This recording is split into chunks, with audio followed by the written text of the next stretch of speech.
Red Bull Brazil, Red Bull Leipzig, and the Red Bull Salzburg have all drawn acclaim for their youth development. How influential has the New York Red Bulls Academy in your development, and what makes the Red Bull production chain so successful? Yeah, I mean, I think that when you look around the global brand of Red Bull soccer, first looking at Red Bull Brazil and the players that they've produced and able to send elsewhere, Red Bull Salzburg, unbelievable club. You know, I had the honor of training with them 2 years ago now, and they went on to win a Youth Champions League, which was unbelievable against Barcelona. And then obviously Red Bull Leipzig. There's a reason that their first team is so successful because they've been able to produce so many young players now, and they have the youngest team in the Bundesliga. So I think that for me, and looking at our academy as well, we've gone on to some tournaments in Europe and the Salzburg Youth Generation Adidas tournaments, and we've been able to be successful as well. So I think that the cohesiveness of the whole global brand is really important in developing young players, and that's been sought out after and been very successful for a lot of young teams. You played across midfield and even at right back on occasion. But what's your preferred position, and do you see yourself changing positions down the line in like 5 years, something along those lines? I think that for me, my most comfortable and best position is as a six, defensive mid. I found the most ease in the game there. I know I like to get a lot of touches on the ball in that point as well, and I'm just able to distribute, break up plays, and start how we want to play there. You're close friends with Josh Sargent, Wesley McKinney, Christian Pulisic. Have you ever considered following in their footsteps and playing in Germany or Europe overall? Do you think other American footballers should do the same and apply their trade in Europe? Yeah, I have high ambitions of playing at the highest level possible. But right now, I see my future being here, and that's what I have my eyes set out on. I think that for me, seeing the guys that have been so successful going over there, it's really important to not just U.S. soccer, but a lot of other young kids that are looking forward to following their dreams and playing at the highest level possible.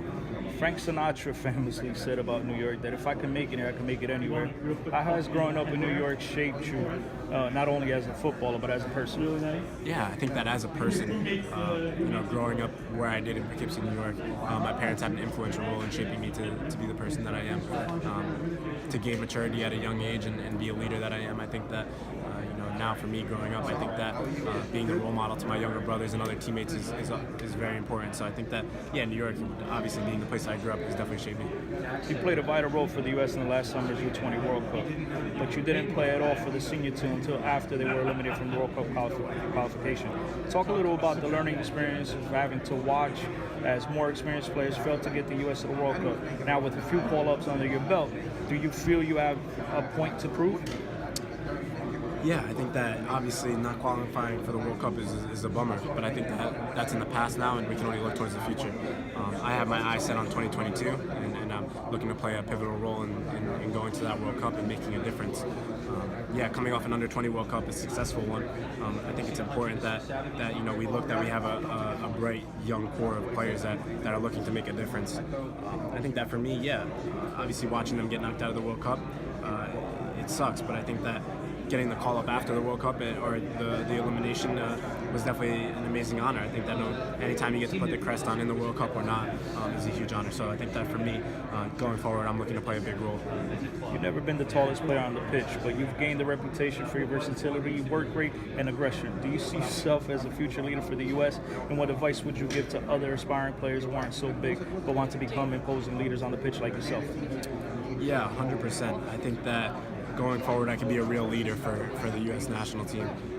I think that myself, and a lot of the other young guys will be able to play influential parts.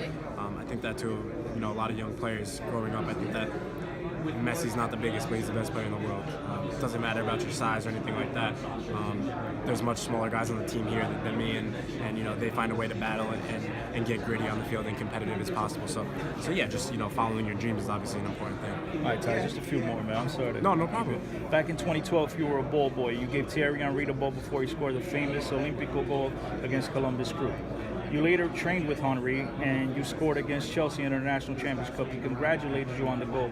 How big of a role model has Henry been for you? Are there any experiences with Henry that have inspired you to be a better player? Yeah, I think that for me, my first memory of Andre is waking up in the morning when I was probably 10 years old and turning on Fox Soccer Report and seeing his goals from Arsenal or Barcelona or wherever he was at in the world at that time. Obviously a world-class player, so when he had the opportunity to come to RedBulls and he was here, that obviously pushed me a little bit further to one day maybe I'll have the opportunity to play with him. Obviously having that opportunity to train with him and meet him and see his skill level and see why he's such a talent and such a legend, it was really an honor. And then going on to the Chelsea game and scoring my first goal and my first team debut was definitely really cool. Definitely an experience I'll never take back, and I think that scoring against my little brother's favorite team is something I get to hold against him forever, so it's been really cool. Cool. You're famed for your relentless work rate, that Mamba mentality where you come alive in the final minutes of the game and you never stop hustling. Talk a little bit about your conditioning. How do you stay so alert and tireless even in the final minutes of a game? Yeah, I feel like that for me, it's always been a mindset, so to speak. I think that, like you said, the Mamba mentality, that's a great example. I think that Kobe Bryant, his fearlessness at all times, and his ability to make plays at any moment in the game, and his competitive edge, he didn't care who he was going against. I try to replicate that in a sense. I think that for me, it doesn't matter who I'm playing against, what minute of the game is, I'm going to give everything I have at whatever moment it is. With Sasha having gone to Orlando now, do you feel any pressure to step up and as the face of the club now? No, I don't. I think I've said it before. I don't really feel any pressure to fill anybody's shoes. I think that I'll create my own pathway for myself and be the player that I am. I'll never be Sasha Question. He's a great player and he's played such an influential role for the club. But I think that for me, I'll play the role that I play and play it to the best of my ability. While many other talented youngsters your age were playing Champions League, you were attending high school until last summer. What is it like to be heralded as one of the most promising youngsters in the country and yet still go to public school like any other kid? Yeah, I think that ultimately being able to graduate last year was awesome. I think that my dad being the part in the school that he has and being a teacher there has definitely helped my case going forward. But I think that attending school in the morning and then going to practice in the afternoon is definitely not a typical day for a young footballer. But it's the way that I had to go, and I think that it's taught me a lot of things and shaped me into the person that I am now. Now, next question, I'm intrigued by this because I was born in Portugal, came here as an 8-year-old.